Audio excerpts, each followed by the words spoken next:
হরে কৃষ্ণ।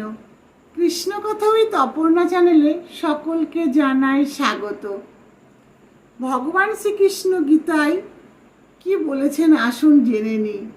আমরা যদি ভগবান শ্রীকৃষ্ণের কথাগুলো মেনে চলতে পারি তাহলে আমাদের জীবন ধন্য হয়ে যাবে। কারণ আমরা সাধারণ মানুষ, আর এই সংসারে দুঃখ কষ্টের মধ্যে দিয়ে আমাদের দিন অতিবাহিত হয়। তাই ভগবান শ্রীকৃষ্ণের কথাগুলো যদি আমরা হৃদয়ে ধারণ করতে পারি, মেনে চলতে পারি, তাহলে আমাদের এই মনুষ্য জন্মটা সার্থক হবে। তাই গীতাতে ভগবান স্বয়ং বলেছেন, যে ধরে কৃষ্ণের চরণ সে পাবে অমূল্য ধন, আর যে করে হরির নাম সে হয় পুণ্যবান, আর যে পড়ে গীতার উক্তি তার হয় পাপ থেকে মুক্তি। তাই বলবো যে ভগবান শ্রীকৃষ্ণের কথাগুলো যদি আমরা হৃদয়ে ধারণ করতে পারি, আমাদের মন আপনা থেকেই সুখী হয়ে যাবে, সমস্ত দুঃখ কষ্ট দূর হয়ে যাবে। ভগবান শ্রীকৃষ্ণ কি বলেছেন? আরও অর্জুনকে বলেছেন, আমাদের মন বন্ধুও হতে পারে আবার শত্রুও হতে পারে। তাই আমাদের মনটাকে সবসময় ভালো কাজে লাগাতে হবে, খারাপ কাজে নয়।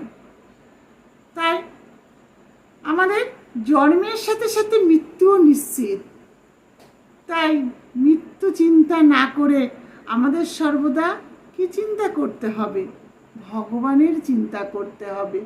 কারণ মৃত্যু যখন হবে তখন আমরা যেন ভগবানকে স্মরণে রাখতে পারি, ভগবানকে স্মরণ করতে পারি।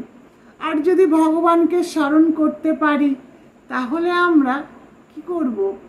ভগবান শ্রীকৃষ্ণ গীতায় বলেছেন, মৃত্যুর সময় যে ব্যক্তি আমাকে স্মরণ করবে আমি তার সাথেই থাকব। তাই তো?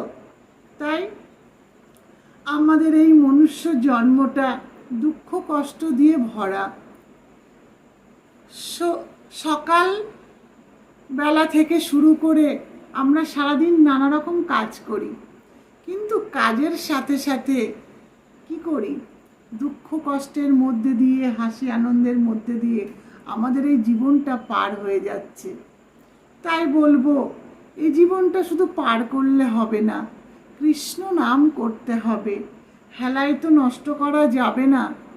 কত কষ্ট করে আমরা এই মনুষ্য জন্মটা পেয়েছি, তাই না? যদি আমরা মনুষ্য জন্মটাকে কাজে না লাগাতে পারি তাহলে আবার আমাদের 84 লক্ষ যোনিতে ভ্রমণ করতে হবে। তাই বলবো যে ভগবানের শরণ লও সকলে। হরে কৃষ্ণ হরে কৃষ্ণ।